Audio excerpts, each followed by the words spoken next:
ये हमारा national commission for minorities, राष्ट्रीय अल्पसंख्यक आयोग की ओर से ये एक दिन का कॉन्फ्रेंस बुलाया है। पूरे राज्यों के जो अल्पसंख्यक आयोग होते हैं, स्टेट माइनॉरिटीज कमीशन, उनका कॉन्फ्रेंस बुलाया गया है।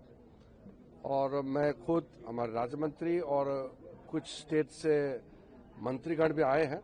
इसमें मुख्य रूप से हर एक स्टेट और यूनियन टेरिटरीज में स्टेट माइनॉरिटी कमीशन का फंक्शनिंग को लेकर के और जो माइनॉरिटी कम्युनिटीज का वेलफेयर स्कीम्स, डेवलपमेंट और बाकी जो कार्यक्रम है उसका आकलन करने के लिए बुलाया गया है।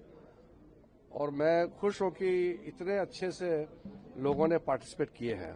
मुख्य मुद्दा ये है कि हमारा देश में जो सो कॉल्ड माइनॉरिटीज है, जो 6 अल्पसंख्यक समुदाय हैं, इनको हम संदेश देना चाहते हैं कि हमारा देश में माइनॉरिटी कम्युनिटी को माइनॉरिटी कहते जरूर है, लेकिन माइनॉरिटी करके इसको किसी तरीके से कमजोर या छोटा नहीं मानते हैं। संविधान ने सबको बराबर दर्जा दिया गया है, इसलिए हिंदुस्तान के अंदर में हर एक माइनॉरिटी कम्युनिटी, चाहे सबसे बड़ा माइनॉरिटी कम्युनिटी, सबसे ज्यादा जनसंख्या मुसलमानों का है, सबसे छोटा पारसी है, लेकिन कोई छोटा बड़ा किसी एक को उसका कम्युनिटी का साइज के हिसाब से हिंदुस्तान में ट्रीट नहीं होता है। सबको संविधान और कानून के तहत बराबर।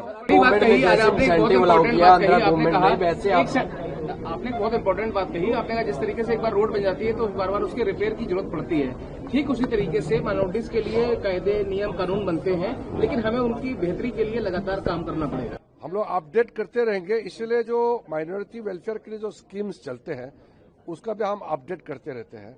और राज्य सरकारों से हम आग्रह भी करते हैं कि माइनॉरिटी वेलफेयर के लिए जो स्कीम्स भेजते हैं वो हमारे मंत्रालय के साथ तालमेल करके जल्दी भेजें, और जो क्वेरीज हम भेजते हैं उसका तुरंत करें। कभी कभी स्टेट गवर्नमेंट सोचते हैं कि हमने स्कीम भेज दिया है, लेकिन स्कीम्स को एक प्रक्रिया के तहत भेजना होता है।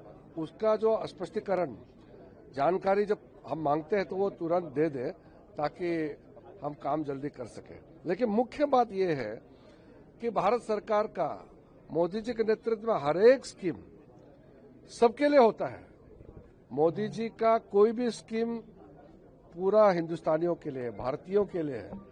इसके बावजूद भी अल्पसंख्यक समुदाय के लिए कहाँ अगर इंटरवेंशन का जरूरत पड़े तो हम उसको भी करते हैं।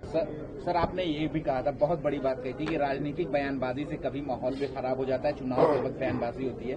सूबे के सबसे बड़े सूबे के मुख्यमंत्री योगी आदित्यनाथ ने कहा कि सड़कों पर नमाज ना पढ़ो, अगर नहीं समझे तो दूसरे तरीके से। मैंने यही कहा कि हम लोग जितने भी, जो चाहे वो पॉलिटिशियन हो या सामाजिक कार्यकर्ता हो, कोई भी हो, हर एक भारतीय को आपस में तालमेल रहने के लिए हम टेंशन पैदा नहीं करना है। हम लोग सब एक दूसरे को मिलकर रहना, लेकिन सबको कानून मानना ही पड़ेगा।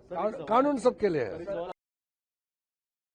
राजनीति हो या क्रिकेट, देश विदेश की ब्रेकिंग हो या आपके मोहल्ले की बड़ी खबर, सब मिलेगा एक ही ऐप में, सबसे तेज और भरोसेमंद। अभी डाउनलोड करें दैनिक भास्कर डिजिटल।